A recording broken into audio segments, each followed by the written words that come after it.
Scott Nichols from Radalytica Inc., based out of Tucson, Arizona. What we're displaying here is a simulation of an X-ray CT scanning robots scanning a complex, large shape in the form of a propeller blade. It's a demonstration system of what we can market to any customers that are interested in non-destructive testing or non-destructive inspection. We can use various modalities using the X-ray CT scanning or a laser ultrasound system or thermography, as well as a laser profilometer to map a surface in a 3D shape in space, then use these sensors to scan the object as it is, removing any of the parallax from a curved surface. It can be scaled to large surfaces. There are also complex shapes like a propeller or a rotor blade. We can also move it to the sensors to an object.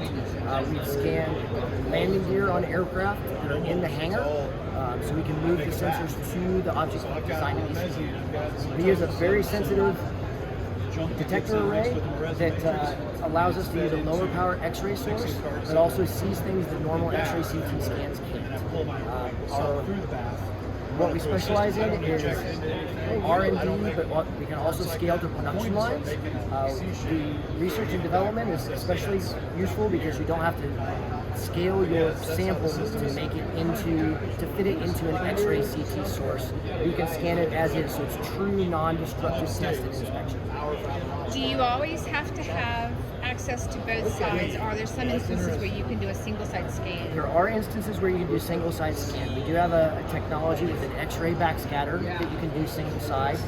We also, the laser ultrasound is single side operations as well. So it doesn't always have to have access to both sides. When you talk about the resolution that you can get that normal X-ray can't see, give us an example. So we've done various examples.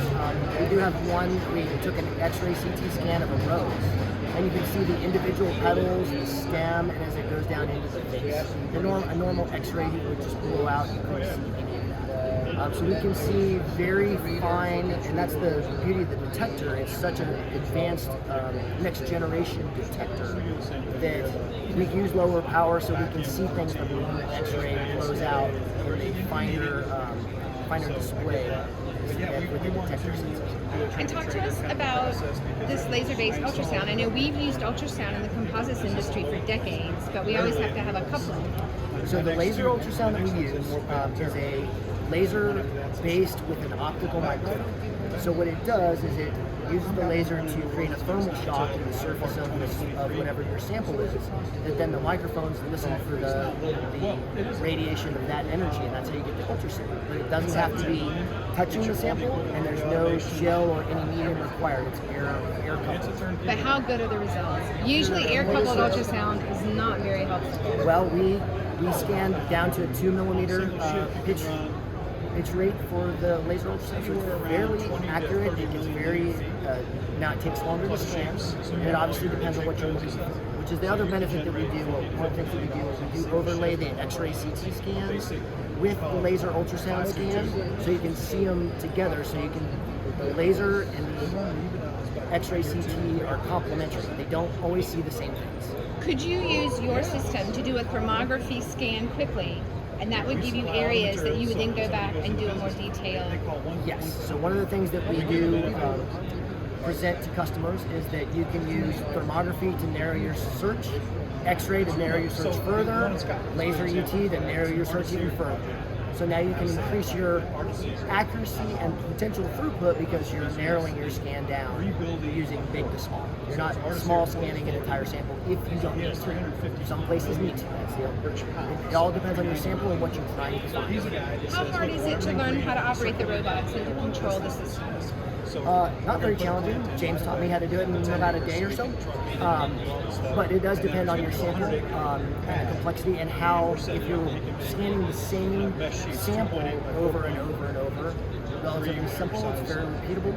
If you're doing more, I scan a propeller blade today, helicopter tail rotor blade tomorrow, wing panel the next day. That requires some technical skills. Not overly technical, but it does take some effort because you're scanning different size shapes. Is there any limitation on what materials you can scan? So we're especially good for composites and carbon fiber, thin metal, honeycomb, laptops, some other things where that's our strength because of the low power X-ray or the surface level laser UT. Not the best for thick metal, so you'll see like a spar through a helicopter wing blade. You'll see the spar, but you won't see any faults because you're not pushing enough energy through it. But you see all the honeycomb around it, which is where our benefit is. And because you have this low energy, it's also just, it's safer, it's pretty sustainable, efficient. It's more sustainable, it's more efficient, it doesn't require as significant safety precautions. There are still, because it is an X-ray, there are still precautions, but again, it depends on your sample and if you're using it, for how far away you can be, or any shielding or distance requirements. That's a discussion we would have when we see where you're putting it and what your radiation safety is.